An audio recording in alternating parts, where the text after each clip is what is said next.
नमस्कार मंडळी, आज आपण विमानामध्ये जेवण करायला जाणार आहोत. जातानाच आपल्याला जोरदार पावसाची सुरुवात झाली आणि हे खेड-शिवापूरला हायवे लगतच बाजूला असलेलं रेस्टॉरंट ब्राउनस्टोन एअरलाईन हे नव्यानं चालू झालेलं आहे. तिथं गेल्यानंतर प्रत्येकाला बोर्डिंग पास काढावा लागतो. बोर्डिंग पास ₹250 प्रति पर्सन असा दर आहे. त्यामध्ये ग्राउंड फ्लोअरला गार्डनची सोय केलेली आहे लहान मुलांना खेळण्यासाठी. त्यासोबतच पावसाची सुरुवात झालेली, त्यामुळे आम्ही तोपर्यंत फर्स्ट फ्लोअरला जाऊन विमानामध्ये फोटोशूट करायचं ठरवलं. तर इथं भलं मोठं एअर इंडियाचं एरोप्लेन एक रेस्टॉरंटच्या स्वरूपात आपल्याला फॅसिलिटी म्हणून उपलब्ध झालेलं आहे आणि ॲक्च्युअल एरोप्लेन आतमधून कशा पद्धतीनं असतं हे आपण बघू शकता. आम्ही विंडो सीट सिलेक्ट केली आणि तिथंच चालू केलं. त्यासोबत कॉकपिटमध्ये गेल्यानंतर आपल्याला कॅप्टन दिसले. कॅप्टनला बोललो की आम्हाला थोडंफार शूटिंग करायचं आहे. कॅप्टन साहेब बाहेर गेले आणि आम्ही त्यांची जागा घेतली आणि आमचं फोटो शूटिंग चालू झालं. त्यासोबत एरोप्लेनला आतमध्येच त्यांनी कॅश काउंटरसुद्धा केलेलं आहे. भलं मोठं असं एअर इंडियाचं प्लेन तुम्ही बघू शकता कशा पद्धतीनं रेस्टॉरंटच्या स्वरूपात आपल्याला एक नवीन अनुभवायला मिळतो. एरोप्लेन आतमधून कशा पद्धतीनं असते हे तुम्हाला ॲक्च्युअलमध्ये पाहायचं असेल तर तुम्ही नक्की या रेस्टॉरंटमध्ये जाऊन तुम्ही पण अशा पद्धतीनं अनुभव घेऊ शकता. त्यासोबत पावसाची थांबल्या कारणाने आम्ही तोपर्यंत गार्डनला फर्स्ट फ्लोअरला जाऊन प्रज्वल, आऊसाहेब आणि मी तिथला झोक्याचा अनुभव घेतला आणि आनंदाने रेस्टॉरंटला चालू होण्यासाठी टाईम होता, तर रेस्टॉरंट 7 वाजता लगबग चालू होत असते. तोपर्यंत आम्ही तिथलेच गार्डनचा एन्जॉयमेंट म्हणून विमानासोबत फोटो काढले, आजूबाजूच्या व्ह्यूचा एन्जॉय केला. पाऊस थांबल्या कारणाने माणसांची गर्दी झपाट्याने वाढू लागली. त्यासोबत पाऊस गेल्यानंतर आम्ही विमानाच्या बाहेर फोटो शूटिंग केले. एरोप्लेनच्या आतमध्येच एक चिमणीने घरसुद्धा केलेलं आपल्याला पाहायला मिळालं. तर रेस्टॉरंट चालू झालं आणि आम्ही फर्स्ट फ्लोअर विमानाच्या दिशेनं लगेच निघालो.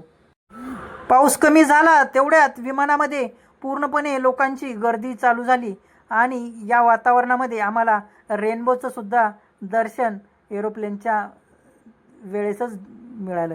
आम्हाला एअर होस्टेसने डिरेक्टली आमची विंडो सीट कुठं होती हे दाखवायला सुरुवात केली आणि कॅप्टन साहेब बाकीच्यांच्या ऑर्डर जे काय असतील ते घेत होते.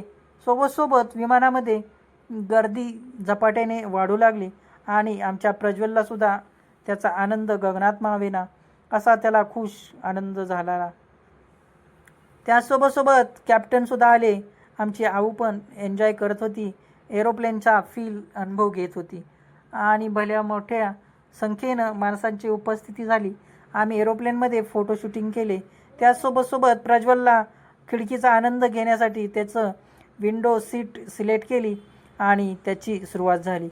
मित्रांनो, पहिल्यांदाच विमानामध्ये बसायला मिळाल्यानं प्रज्वलचा आनंद खूप झाला. तो डान्स करायला लागला आणि माझा एकच प्रयत्न होता, इमर्जन्सी सीट नक्की कुठं असते, तर तुम्ही ही इमर्जन्सी सीट बघू शकता.